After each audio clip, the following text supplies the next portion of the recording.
اس کا 20 باب اور 1 آیت سے ہم یوں مرقوم ہیں۔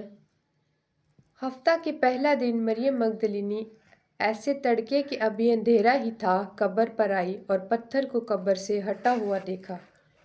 پس وہ شمعون پطرس اور اس دوسرے شاگرد کے پاس جسے یسوع عزیز تھا دوڑی ہوئی گئی اور ان سے کہا کہ خداوند کو قبر سے نکال لے گئے اور ہمیں معلوم نہیں کہ اسے کہاں رکھ دیا۔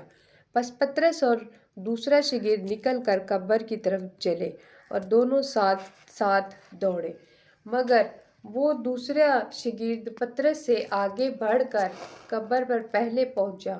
اس نے جھک کر نظر کی اور سوتی کپڑے پڑے ہوئے دیکھے مگر اندر نہ گیا۔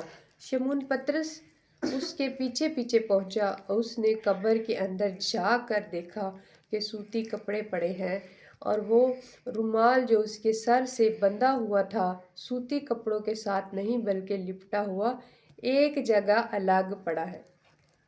ہالےلویا۔ اس پر دوسرا شاگرد بھی جو پہلے ایک قبر پر آیا تھا اندر گیا اور اس نے دیکھ کر یقین کیا کیونکہ وہ اب تک اس نوشتہ کو نہ جانتے تھے جس کے مطابق اس کا مردوں میں سے جی اٹھنا ضرور تھا۔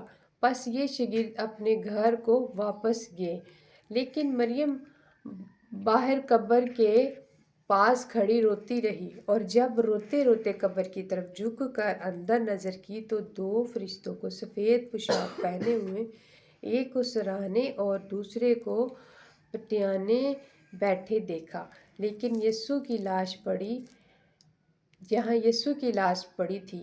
انہوں نے اس سے کہا، اے عورت، تو کیوں روتی ہے؟ اس نے ان سے کہا، اس لیے کہ